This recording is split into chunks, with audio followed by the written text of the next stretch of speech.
जगत में प्रत्येक व्यक्ति को किसी ना किसी प्रकार की निर्बलता अवश्य होती है। जैसे कोई बहुत तेजी से दौड़ नहीं पाता तो कोई अधिक भार नहीं उठा पाता, कोई असाध्य रोग से पीड़ित रहता है तो कोई पढ़े हुए पाठों को स्मरण में नहीं रख पाता। ऐसे अनेकों उदाहरण और भी हैं।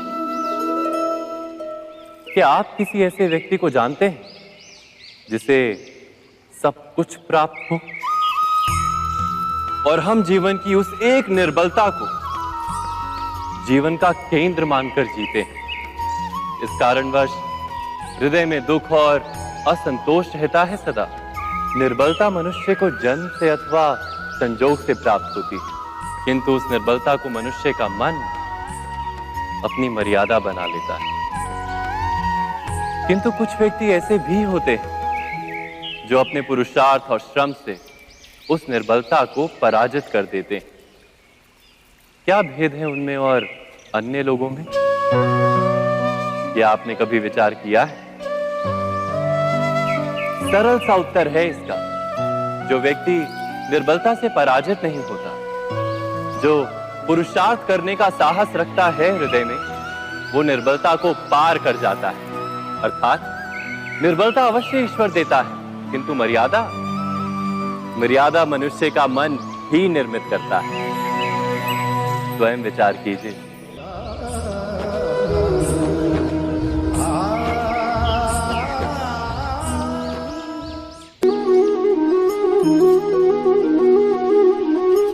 भविष्य का दूसरा नाम है संघर्ष। हृदय में आज इच्छा होती है और यदि पूर्ण नहीं हो पाती तो हृदय भविष्य की योजना बनाता है। भविष्य में इच्छा पूर्ण होगी ऐसी कल्पना करता रहता है, किंतु जीवन ना तो भविष्य में है ना अतीत में। जीवन तो इस क्षण का नाम है, अर्थात इस क्षण का अनुभव ही जीवन का अनुभव। पर हम ये जानते हुए भी इतना सा सत्य समझ नहीं पाते। या तो हम बीते हुए समय के स्मरणों को घेर कर बैठे रहते हैं, या फिर आने वाले समय के लिए हम योजनाएं बनाते रहते हैं और जीवन जीवन बीत जाता है। एक सत्य यदि हम हृदय में उतार लें कि ना हम भविष्य देख सकते हैं, ना ही भविष्य निर्मित कर सकते हैं, हम तो केवल धैर्य और साहस के साथ भविष्य को आलिंगन दे सकते हैं, स्वागत कर सकते हैं भविष्य का। तो क्या जीवन का हर पल जीवन से नहीं भर जाएगा? स्वयं विचार कीजिए।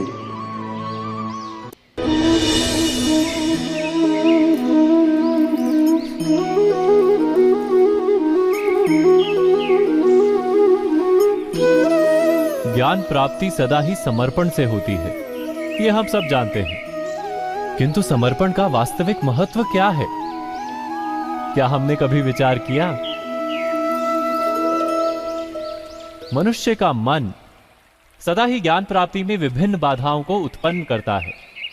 कभी किसी अन्य विद्यार्थी से ईर्ष्या हो जाती है, कभी पढ़ाए हुए पाठों पर संदेह जन्मता है, और कभी गुरु द्वारा दिया गया दंड मन को अहंकार से भर देता है।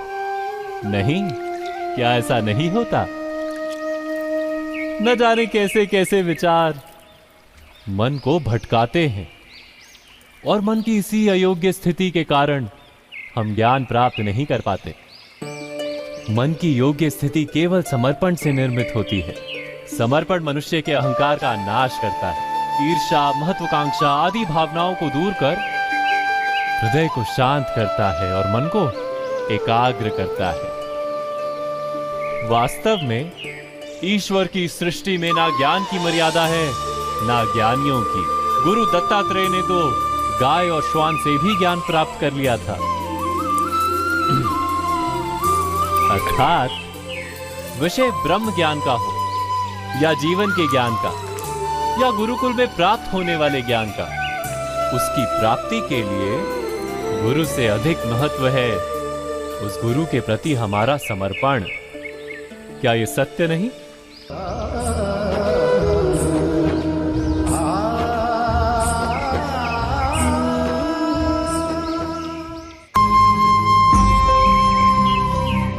प्रत्येक मनुष्य के जीवन में ऐसा क्षण अवश्य आता है जब सारे स्वप्न, सारी आशाएं, सारे दृश्य ध्वस्त हो जाते हैं। जीवन के सारे आयोजन ही बिखर जाते हैं।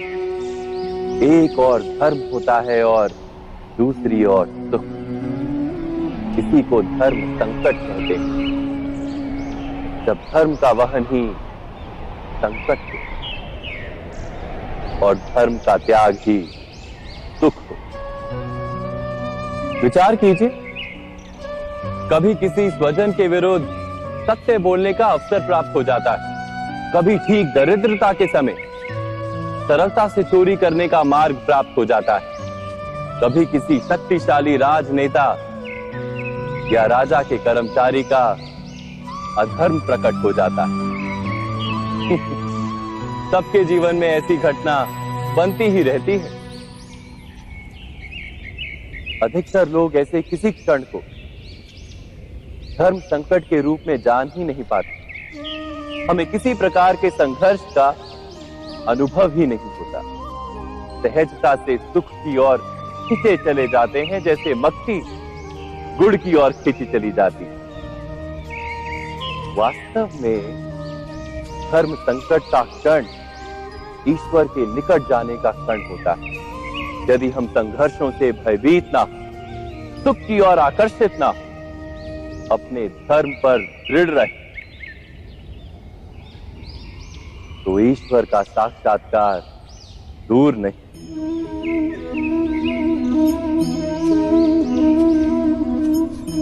पवन से युद्ध करने वाला पत्ता यदि पेड़ से गिरता है तो भी आकाश की ओर उठता है। पवन से झुकने वाली घास वहीं भूमि पर रह जाती है। अर्थात धर्म संकट से यदि हम संकट को ही टाल दें तो सुख तो मिलता है, जीवन बढ़ता है, किंतु क्या चरित्र नहीं टूटता? क्या आत्मा दरिद्र नहीं हो जाती? क्या ईश्वर से अंतर नहीं हो जाता? स्वयं विचार कीजिए। दो व्यक्ति जब निकट आते हैं तो एक दूसरे के लिए सीमाएं और मर्यादाएं निर्मित करने का प्रयत्न अवश्य करते हैं। हम यदि सारे संबंधों पर विचार करें तो देखेंगे कि इन सारे संबंधों का आधार यही सीमाएं हैं जो हम दूसरों के लिए निर्मित करते हैं। और यदि अनजाने में भी कोई अन्य व्यक्ति इन सीमाओं को तोड़ता है तो उसी क्षण हमारा हृदय क्रोध से भर जाता है। इन सीमाओं का वास्तविक रूप क्या है? क्या हमने कभी विचार किया? सीमाओं के द्वारा हम दूसरे व्यक्ति को निर्णय करने की अनुमति नहीं देते, अपना निर्णय उस व्यक्ति पर थोपते हैं, अर्थात किसी की स्वतंत्रता का अस्वीकार करते हैं हम। और जब स्वतंत्रता का अस्वीकार किया जाता है तो उसका हृदय दुख से भर जाता है, और जब वो सीमाओं को तोड़ता है तो हमारा हृदय क्रोध से भर जाता है। क्या ऐसा नहीं होता?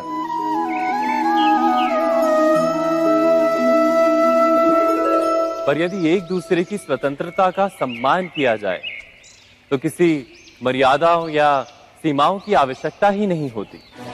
अर्थात जिस प्रकार स्वीकार किसी संबंध का देह है, क्या वैसे ही स्वतंत्रता किसी संबंध की आत्मा नहीं? स्वयं विचार कीजिए। सबके जीवन में ऐसा प्रसंग अवश्य आता है कि सत्य कहने का निश्चय होता है हृदय में, किंतु मुख से सत्य निकल नहीं पाता। कोई भय मन को घेर लेता है। किसी घटना अथवा प्रसंग के बारे में बात करना या फिर स्वयं से कोई भूल हो जाए उसके बारे में कुछ बोलना, क्या ये सत्य है? नहीं, ये तो केवल तथ्य है।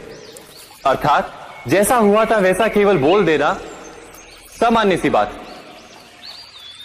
किंतु कभी कभी उस तथ्य को बोलते हुए भी भय लगता है। कदाचित किसी दूसरे की भावनाओं का विचार आता है मन। दूसरे को दुख होगा ये भय भी शब्दों को रोकता है। तो ये सत्य क्या है? क्या हमने कभी विचार किया है? जब भय रहते हुए भी कोई तथ्य बोलता है तो वो सत्य कहलाता है। वास्तव में सत्य कुछ और नहीं, केवल निर्भयता का दूसरा नाम है। और निर्भय होने का कोई समय नहीं होता, क्योंकि निर्भयता आत्मा का स्वभाव है। अर्थात क्या प्रत्येक क्षण सत्य बोलने का क्षण नहीं होता?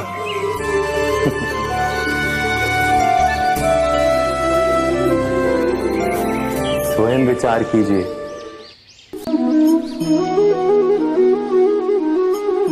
श्रेष्ठता का क्या अर्थ है? श्रेष्ठता का अर्थ है दूसरों से अधिक ज्ञान प्राप्त करना। अर्थात मूल्य इस बात का नहीं कि स्वयं कितना ज्ञान प्राप्त किया, मूल्य इस बात का है कि प्राप्त किया हुआ ज्ञान अन्य लोगों से कितना अधिक है। अर्थात श्रेष्ठता की इच्छा ज्ञान प्राप्ति को भी एक स्पर्धा बना देती है। और स्पर्धा में विजय अंतिम कब होती है?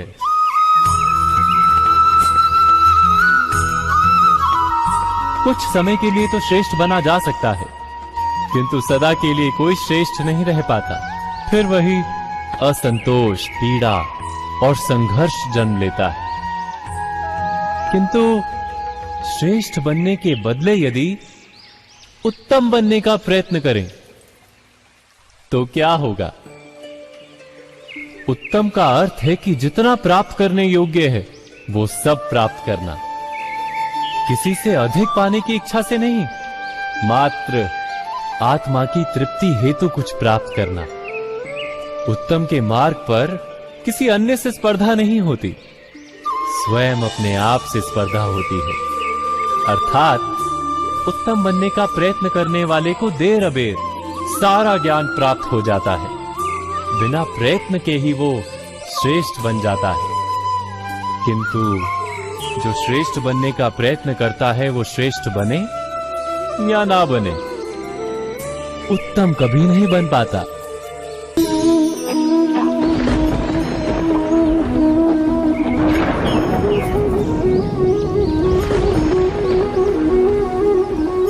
सपनों और पूर्वाभासों के आधार पर हम भविष्य के सुख दुख की कल्पना करते हैं। भविष्य के दुख का कारण दूर करने के लिए हम आज योजना बनाते हैं। किंतु कल के संकट को आज निर्मूल करने से हमें लाभ मिलता है या हानि पहुंचती है? ये प्रश्न हम कभी नहीं करते। सत्य तो ये है कि संकट और उसका निवारण साथ जनते हैं, व्यक्ति के लिए भी और सृष्टि के लिए भी। नहीं, आप अपने भूतकाल का स्मरण कीजिए, इतिहास को देखिए। आप तुरंत ही ये जान पाएंगे कि जब जब संकट आता है तब तब उसका निवारण करने वाली शक्ति भी जन्म लेती है। यही तो जगत का चलन है। वस्तुतः संकट ही शक्ति के जन्म का कारण है। प्रत्येक व्यक्ति जब संकट से निकलता है तो एक पद आगे बढ़ा होता है, अधिक चमकता है, आत्मविश्वास से अधिक भरा होता है, न केवल अपने लिए अपितु विश्व के लिए भी। क्या ये सत्य नहीं? वास्तव में संकट का जन्म है एक अवसर का जन्म, अपने आप को बदलने का, अपने विचारों को ऊंचाई पर करने का अवसर, अपनी आत्मा को बलवान और ज्ञान मंडित बनाने का अवसर। जो ये कर पाता है उसे कोई संकट नहीं होता, किंतु जो ये नहीं कर पाता वो तो स्वयं एक संकट है विश्व के लिए। विचार कीजिए।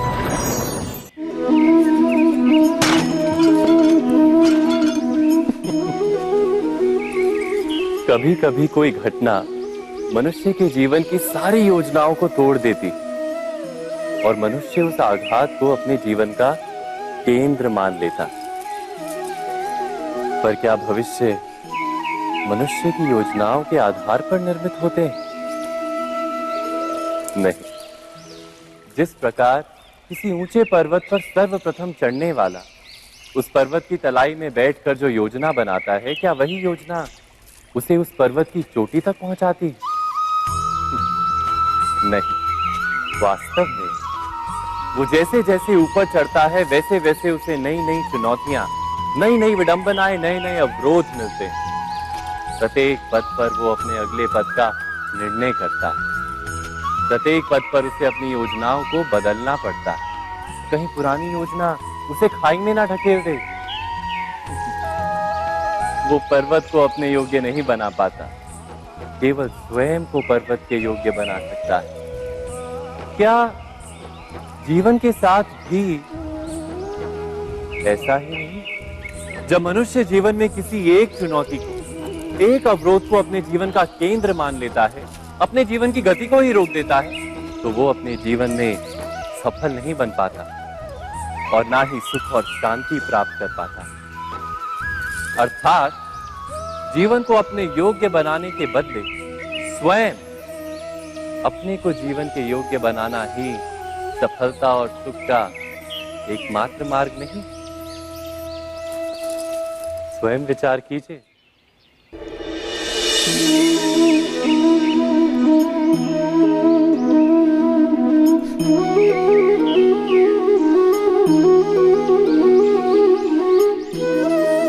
जीवन का हर क्षण निर्णय का क्षण होता है। प्रत्येक पद पर दूसरे पद के विषय में कोई निर्णय करना ही पड़ता है और निर्णय अपना प्रभाव छोड़ जाता है। आज किए गए निर्णय भविष्य में सुख अथवा दुख निर्मित करते हैं, ना केवल अपने लिए, अपने परिवार के लिए भी, आने वाली पीढ़ियों के लिए भी। जब कोई दुविधा सामने आती है तो मन व्याकुल हो जाता है, अनिश्चय से भर जाता है। निर्णय का वो क्षण युद्ध बन जाता है और मन बन जाता है युद्ध भूमि। अधिकतर निर्णय हम दुविधा का उपाय करने के लिए नहीं, केवल मन को शांत करने के लिए लेते हैं। पर क्या कोई दौड़ते हुए भोजन कर सकता है? नहीं। तो क्या युद्ध से जूझता हुआ मन कोई योग्य निर्णय ले पाएगा? वास्तव में शांत मन से जब कोई निर्णय करता है तो अपने लिए सुखद भविष्य बनाता है, किंतु अपने मन को शांत करने के लिए जब कोई निर्णय करता है तो वो व्यक्ति भविष्य में अपने लिए कांटों भरा वृक्ष लगाता है। स्वयं विचार कीजिएगा।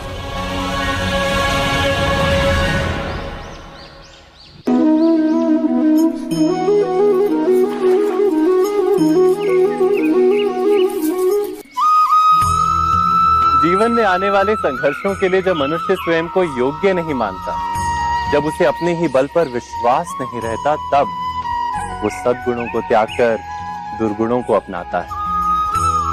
वस्तुतः मनुष्य के जीवन में दुर्जनता जन्म ही तब लेती है जब उसके अंतर में आत्मविश्वास नहीं होता। आत्मविश्वास ही अच्छाई को धारण करता है। ये आत्मविश्वास है क्या?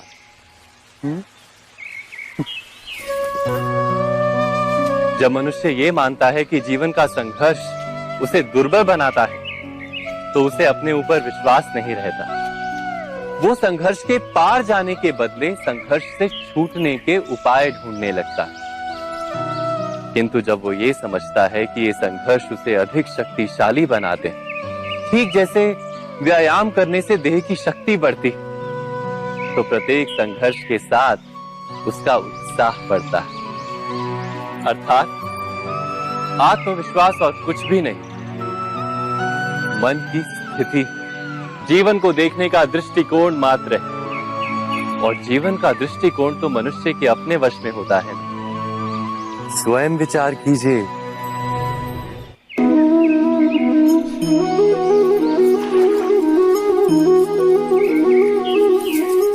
पिता सदा ही अपने संतान के सुख की कामना करते, उनके भविष्य की चिंता करते रहते।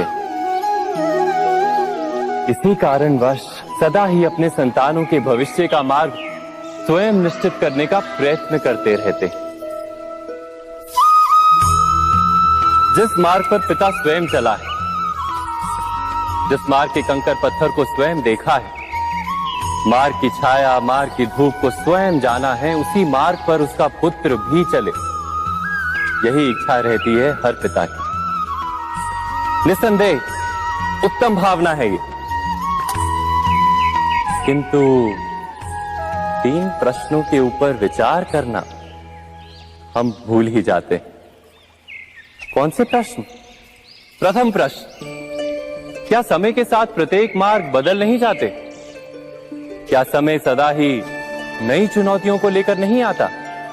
तो फिर बीते हुए समय के अनुभव नई पीढ़ी को किस प्रकार लाभ दे सकते हैं? दूसरा प्रश्न, क्या प्रत्येक संतान अपने माता पिता की छवि होता है? हाँ, संतानों को संस्कार तो अवश्य माता पिता देते हैं, किंतु भीतर की क्षमता तो ईश्वर देते हैं। तो जिस मार्ग पर पिता को सफलता मिली है, विश्वास है कि उसी मार्ग पर उसकी संतानों को भी सफलता और सुख प्राप्त होगा। तीसरा प्रश्न, क्या जीवन के संघर्ष और चुनौतियां लाभकारी नहीं होती? क्या प्रत्येक नया प्रश्न एक नए उत्तर का द्वार नहीं खोलता? तो फिर संतानों को नए नए प्रश्नों, संघर्षों और चुनौतियों से दूर रखना, ये उनके लिए लाभ करना कहलाएगा या हानि पहुंचाना? अर्थात जिस प्रकार संतान के भविष्य का निर्माण करने के बदले उसके चरित्र का निर्माण करना श्रेष्ठ है, वैसे ही संतानों के जीवन का मार्ग निश्चित करने के बदले उन्हें नए संघर्षों के साथ जूझने के लिए मनोबल व ज्ञान देना अधिक लाभदायक नहीं होगा? स्वयं विचार कीजिए। मनुष्य की सबसे बड़ी दुर्बलता क्या होती है? सोचिए। धन, प्रेम, अहंकार। मनुष्य की सबसे बड़ी दुर्बलता होती है उसके रहस्य। चाहे आप कितने भी शक्तिशाली क्यों ना हो, कितने भी प्रबल क्यों ना हो, परंतु उसके रहस्य उसके नाश की चाबी होती है। इसलिए यदि प्रबल रहना है, शक्तिशाली रहना है, समर्थ रहना है, तो अपने रहस्य को किसी को भी ना बताएं, ना मित्र को और ना ही शत्रु को, क्योंकि समय पड़ने पर कब कौन शत्रु हो जाए ऐसा कहना संभव नहीं। विभीषण को रावण के अमृत कुंड का ज्ञात था, इसीलिए प्रभु श्री राम रावण का वध करने में सफल हो सके। इसलिए उचित यही है कि आप अपने रहस्य को स्वयं तक ही सीमित रखें। मनुष्य जीवन की परीक्षा में सफल होने के लिए क्या नहीं करता? वो परिश्रम करता है, दौड़ भाग करता है, और ये सब करने के पश्चात भी जब उसका काम नहीं बनता तो वो नकल करता है ना? तनिक लौटिए अपने बचपन में, स्मरण कीजिए अपने बचपन की स्मृतियों का। क्या स्मरण हुआ? विद्यालय में जब आप परीक्षा देने जाते थे तो क्या होता था? आप ना सही, परंतु कोई ना कोई सफलता पाने के लिए नकल करता ही था और उत्तीर्ण भी हो जाता था, है ना? परंतु जीवन की परीक्षा ऐसी नहीं होती। नकल करने वाला सफल नहीं होता। कारण विद्यालय में सबके प्रश्न पत्र एक होते थे, परंतु जीवन के प्रश्न पत्र और उनकी कठिनाई सबके लिए भिन्न होती, तो निश्चित रूप से उनके उत्तर भी भिन्न होंगे ना।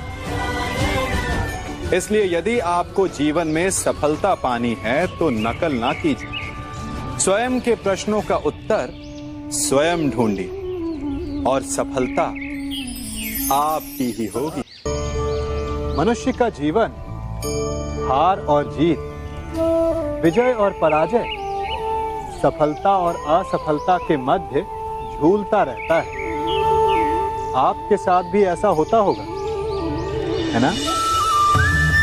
जब आप सफल होते हैं, किसी चुनौती पर विजय पाते हैं, तो मन प्रसन्नता से आनंद के उपवन में झूमने लगता है।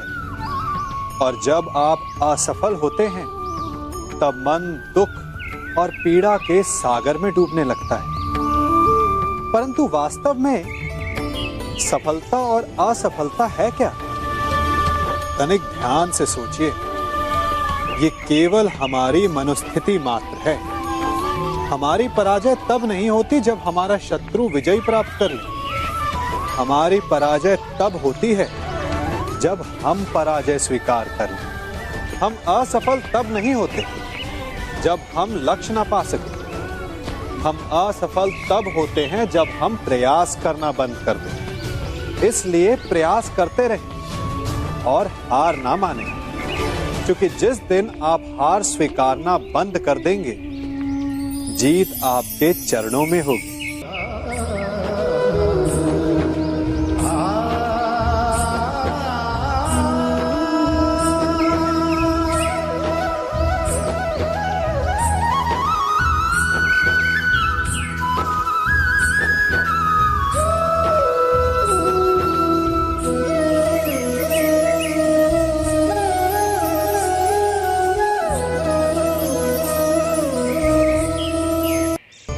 आप सबने बरगद के वृक्ष को तो देखा ही होगा। क्या आपको ज्ञात है, बरगद के वृक्ष के बीज का आकार राई से भी छोटा होता है, परंतु बरगद का वृक्ष संसार के महाकाय वृक्षों में जाना जाता है। जब उसका जन्म होता है, तब उसमें वो जटाएं, वो शाखाएं नहीं होती, परंतु जैसे जैसे उसका विस्तार होता है, जैसे जैसे वो अधिक शाखाओं का भार उठाता है, अधिक पत्तियों का सृजन करता है, वैसे वैसे उसकी शाखाएं जटाएं बनकर जड़ तक पहुंचती है और इस वृक्ष को सहारा देती है। ये जीवन का बहुत महत्वपूर्ण पथ है। बिना लोभ लालच शुभ कार्य करें, अन्य लोगों की सहायता करें। धीरे धीरे आपने जिनकी सहायता की, वो आपके सहायक बनते जाएं, आपकी जड़ों को और बलशाली बनाएंगे, आयु, मान और आकार बढ़ाएंगे। सहजीवन, सहायता और निष्काम कर्म आपको मृत्यु के पश्चात भी मरने नहीं देगा, आपको अमर रखेगा। हमारा शरीर प्रकृति का एक महान आविष्कार है। इससे जटिल संरचना संसार में और कोई नहीं। हमारा शरीर जितना जटिल है, यदि इसे ठीक से जाना जाए, तो इससे अधिक सरल ज्ञान देने वाला और कोई नहीं। हमारे शरीर में पंच इंद्रियां होती हैं, जो हमें भाव, गुण और वस्तुओं का बोध कराती हैं। हमारे पास आंखें हैं, नाक है, स्पर्श के लिए त्वचा है, कान है और जीभा है। सबका भिन्न भिन्न कार्य है। आंखों से देखना, कानों से सुनना, नथनों से श्वास लेना, त्वचा से स्पर्श करना और जीभा से स्वाद लेना। परंतु क्या आपने कभी सोचा कि प्रकृति ने हमें 2 आंखें दी, 2 नथनें दी, 2 कान दी, स्पर्श के लिए ये पूरा शरीर दिया, परंतु जीभा केवल 1 दी? ऐसा क्यों? क्योंकि प्रकृति चाहती है कि हम देखें अधिक, सुने अधिक और ज्ञान अधिक अर्जित करें, बोले कम। क्योंकि अधिक वाचाल नाश को निमंत्रण देता है। स्मरण रखिएगा।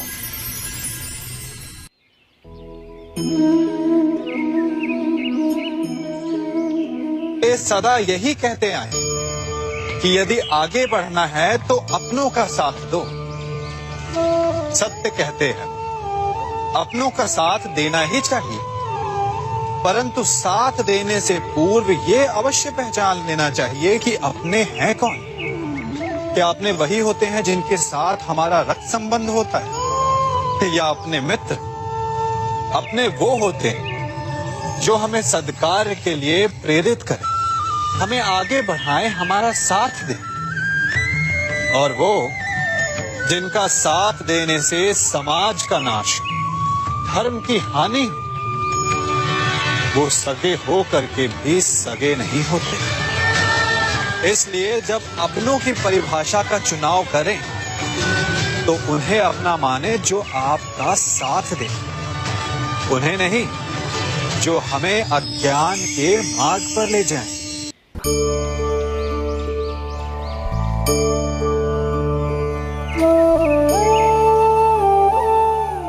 आप जिनसे प्रेम करते हैं सदा उनके समीप रहना चाहते हैं, नहीं चाहते कि कभी अपनों से दूर होना पड़े, बिछड़ना पड़े। परंतु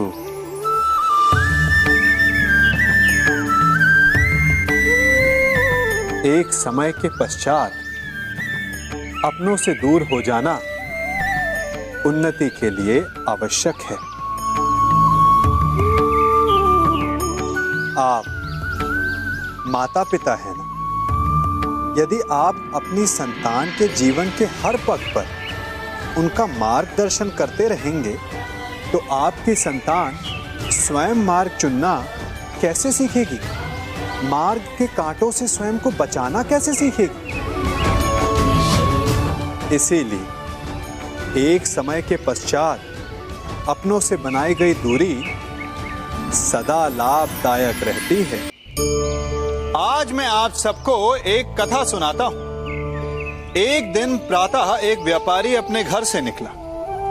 घर से निकलते ही एक बिल्ली ने उस व्यापारी का मार्ग काट दिया। व्यापारी घबरा गया, वो फिर से घर लौट गया और शुभ घड़ी की प्रतीक्षा करने लगा।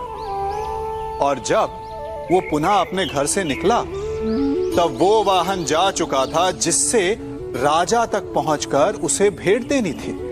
राजा को भेंट नहीं मिली। राजा क्रोधित हो गए। राजा ने उस व्यापारी का व्यापार बंद करवा दिया। इस कारण व्यापारी क्रोधित होकर घर पर अपनी पत्नी से लड़ बैठा। पत्नी अपने बच्चों समेत मैके वापस चली गई और उस व्यापारी के जीवन में यदि कुछ रह गया था तो केवल अंधकार। और इन सब का कारण वो उस बिल्ली को मानता रहा जिसने उसका मार्ग काटा था। ऐसा ही एक दूसरा व्यापारी राजा को भेंट देने निकला और उस व्यापारी का मार्ग भी एक बिल्ली ने काट दिया। वो व्यापारी तनिक घबराया, परंतु उसने आगे बढ़ना अधिक उचित समझा। राजा तक वो समय पर पहुंचा। उसने राजा को भेंट दी। राजा प्रसन्न हुए और राजा ने व्यापारी को अपना व्यापार बढ़ाने की अनुमति दी, स्वर्ण आभूषण दी। जब व्यापारी घर पर पहुंचा तो पत्नी को आभूषण और अपने बच्चों को देने के लिए वस्त्र थे उसके पास। हर ओर प्रसन्नता थी। समझ रहे हैं ना? दोनों के साथ एक ही प्रकार की घटना हुई, परंतु दोनों की प्रतिक्रिया भिन्न थी। ऐसा ही हमारा जीवन भी है। हमारे जीवन में प्रारब्ध का अपना स्थान है, परंतु उससे कई अधिक महत्वपूर्ण हमारी प्रतिक्रिया, हमारे सोच का प्रभाव है। क्योंकि यही हमारे जीवन को आकार देते हैं। इसलिए अपनी सोच को सकारात्मक रखिए। आपका जीवन सदैव आनंदमय।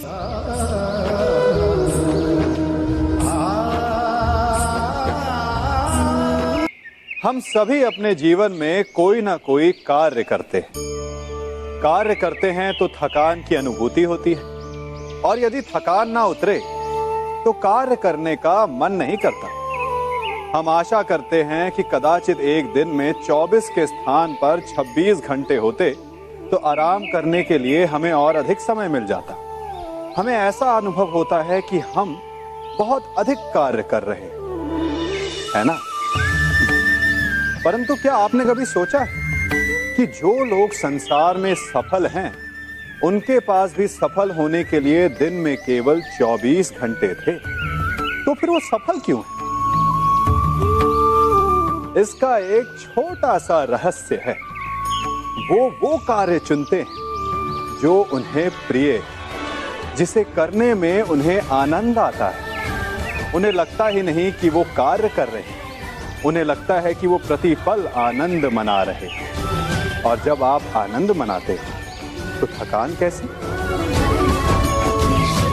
इसलिए यदि आप जीवन में कोई भी कार्य करें तो वो आपके मन को भाना चाहिए, या जो कार्य आप कर रहे हैं उसे अपने मन को भा देने दो। सफलता आपको मिलेगी। कभी सोचा है हमारा जीवन भी उस रेत की घड़ी की भांति है? जो रेत नीचे गिर चुकी है वो हमारा अतीत है, जो अब भी ऊपर है वो हमारा आने वाला भविष्य है, और वर्तमान ये संकुचित स्थल है जहां से धीरे धीरे करके रेत गिर रही है। अर्थात हमारे पास जीने के लिए यही एक क्षण है। उसका उपयोग कैसे करना है ये हम पर निर्भर करता है। जो बीत गया उसका दुख मनाना है, या जो भविष्य में होने वाला है उसकी प्रतीक्षा में क्रोध करना है। सब कुछ करने के लिए यही एक क्षण है। प्रसन्न रहना है तो उसके लिए भी यही एक पल है। प्रतीक्षा करते रहोगे तो ये पल भी भूतकाल में बदल जाएगा। इसलिए आनंद के लिए, परोपकार के लिए प्रतीक्षा ना कीजिए। आपके पास जो पल है उनका भरपूर सदुपयोग कीजिए, क्योंकि इस घड़ी को पलटकर आप फिर से समय अवश्य गिन सकते हैं, परंतु अपना बीता हुआ समय आप वापस नहीं लौटा पाएंगे।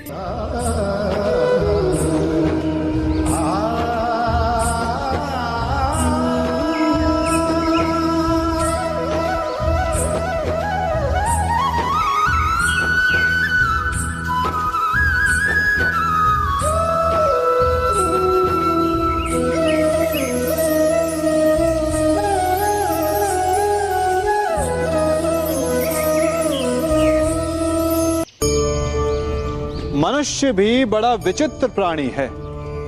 अपनों से नीचे के स्तर के लोगों को वो हे दृष्टि से देखता है, उनका उपहास उड़ाता है, उनसे बार बार कहता है कि तुम्हारा कुछ नहीं हो सकता, तुम भविष्य में कुछ नहीं कर पाओगे।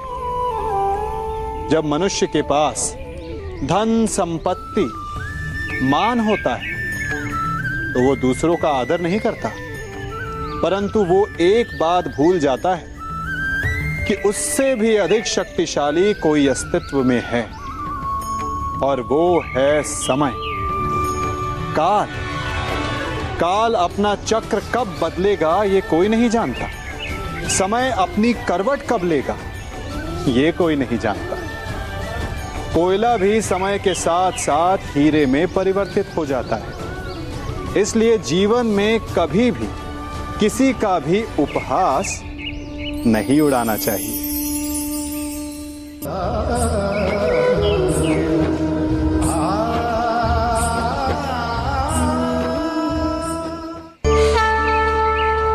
गर्व, अभिमान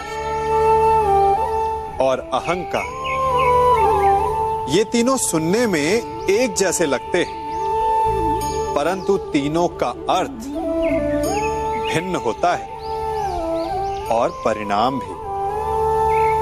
तीनों का आरंभ प्रेम से होता है।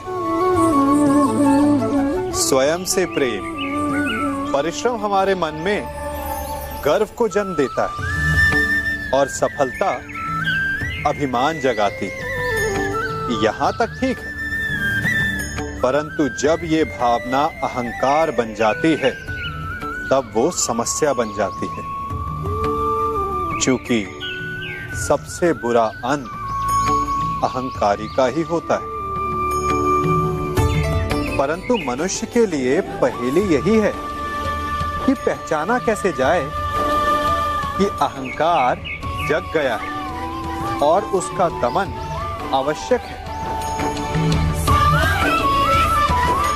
इसका उत्तर मैं नहीं, आपका मन देगा। जब तक आप स्वयं से प्रसन्न हैं, जब तक आप सबसे ऊंचा उठने का प्रयास कर रहे हैं, तब तक ठीक है। परंतु जब आपके मन में दूसरों को नीचा समझने का भाव आ जाए तो सावधान हो जाइए, क्योंकि यही अहंकार है जो वास्तव में आपको हीन कर रहा है।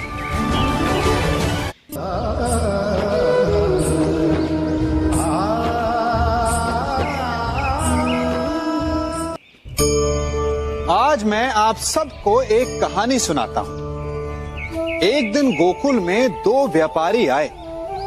एक व्यापारी शहद का था, बड़ा मीठा शहद था उसका, परंतु वो गोकुल में टिक नहीं पाया। उसके व्यापार ने घाटा खाया और शीघ्र ही वो गोकुल छोड़कर चला गया। और दूसरा व्यापारी मिर्च का था। पहले दिन वो एक पोटली लाया और दूसरे ही दिन वो पूरी बैलगाड़ी भर कर लाया। और धीरे धीरे पूरी मथुरा में उसकी धाक जम गई। मुझे बड़ा आश्चर्य हुआ, तो मैंने बाबा से पूछा कि ऐसा क्यों कि एक मीठे शहद का व्यापारी कंगाल हो गया और एक मिर्च का व्यापारी धीरे धीरे नगर सेठ बन गया। बाबा मुस्कुराए और उन्होंने कहा कि मीठी बोली बोलने वाले की तीखी मिर्च भी बिक जाती है, और जो कड़वी बोली बोलता है उसका मीठा शहद भी नहीं बिकता। वाह, कितने उत्तम विचार हैं उनके, और उचित ही है। मनुष्य अपने जीवन में सदैव अपने वचनों से उठता है और अपने वचनों से ही गिरता है। इसलिए अपने जीवन में सदैव मीठी बोली बोलने का प्रयास कीजिए, आपका जीवन सरल हो जाएगा। मनुष्य की सबसे बड़ी दुर्बलता क्या होती है? सोचिए। धन, प्रेम, अहंकार। मनुष्य की सबसे बड़ी दुर्बलता होती है उसके रहस्य। चाहे आप कितने भी शक्तिशाली क्यों ना हो, कितने भी प्रबल क्यों ना हो, परंतु उसके रहस्य उसके नाश की चाबी होती है। इसलिए यदि प्रबल रहना है, शक्तिशाली रहना है, समर्थ रहना है, तो अपने रहस्य को किसी को भी ना बताएं, ना मित्र को और ना ही शत्रु को, क्योंकि समय पड़ने पर कब कौन शत्रु हो जाए ऐसा कहना संभव नहीं। विभीषण को रावण के अमृत कुंड का ज्ञात था, इसीलिए प्रभु श्री राम रावण का वध करने में सफल हो सके। इसलिए उचित यही है कि आप अपने रहस्य को स्वयं तक ही सीमित रखें।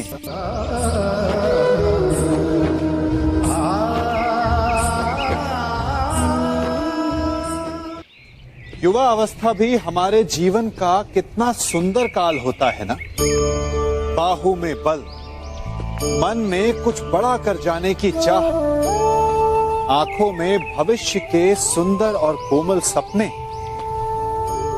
और इसी अवस्था में मनुष्य के भीतर पनपता है प्रेम।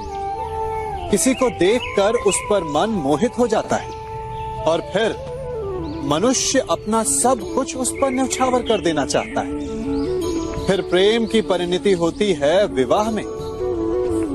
क्यों? सबको अपने खट्टे मीठे संस्मरण स्मरण हुआ है ना। परंतु यहीं से अधिकतर माता पिता और संतान के मध्य विचारों का विरोध प्रारंभ हो जाता है। संतान को लगता है कि उसका चुना जीवन साथी ही उसके लिए उपयुक्त है, और माता पिता को लगता है कि संतान अनजाने में भूल कर रही है। संतान का तर्क होता है कि उसे विवाह किससे करना है, ये उसका अधिकार है, और माता पिता का तर्क ये होता है कि अब भी जीवन साथी चुनने की समझ संतान में है ही नहीं। तो इस अवरोध को काटा कैसे जाए, उचित निर्णय कैसे लिया जाए? इसका एक ही मार्ग है, अपने उत्तरदायित्व का भान और अपनों से बड़ों के मापदंडों का भान। विवाह करने से पूर्व ये जान लेना आवश्यक है कि विवाह केवल अपने प्रेम को पाने का मार्ग नहीं है, अपितु विवाह से जीवन का एक नया द्वार भी खुलता है, और हर नए जीवन के साथ नए उत्तरदायित्व भी होते हैं। और यदि इन उत्तरदायित्वों को समझकर निर्णय लिया जाए तो विश्वास कीजिए, आपका दाम्पत्य जीवन आनंद से भरा रहेगा, और आपको कभी ये पछतावा नहीं होगा कि आपने कोई अनुचित निर्णय लिया।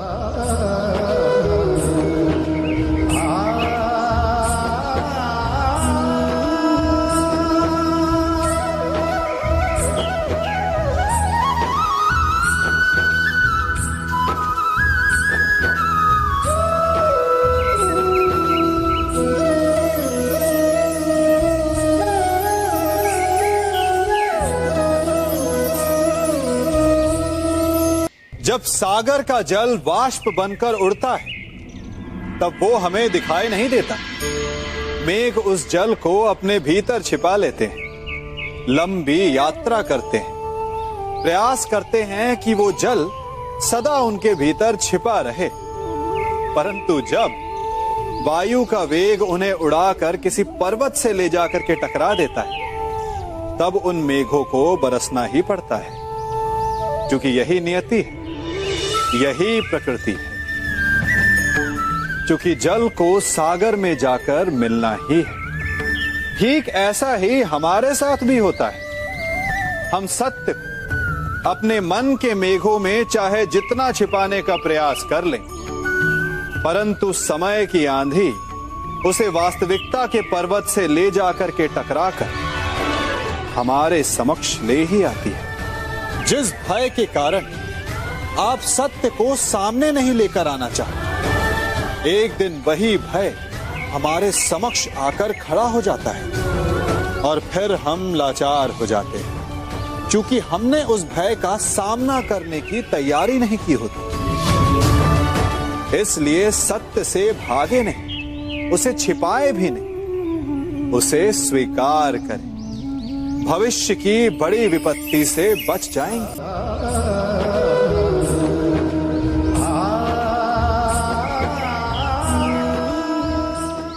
कभी कभी आप सबके जीवन में एक ऐसी विचित्र समस्या अवश्य आती है कि शक्तिशाली के समक्ष मौन हो जाए। उस शक्तिशाली से विवाद करने से बचने के लिए आप मौन रह जाते। मानता हूं, ऐसा करने से आप एक विवाद से बच जाते, एक संघर्ष से बच जाते, परंतु ऐसा बचाव एक बड़े संघर्ष को जन्म दे देता है। कैसे? हमारा मौन रहना अनजाने में उसका समर्थन बन जाता है और वो स्वयं को अधिक शक्तिशाली अनुभव करता है, और यहां से हमारा दमन प्रारंभ हो जाता है। एक के बाद एक हम अन्याय में अनचाहे रूप से सम्मिलित होते चले जाते हैं। तो इसका तोड़ क्या है, ये समझने के लिए ये जानना आवश्यक है कि ऐसी कौन सी बात है जो आपको विरोध करने से रोकती है।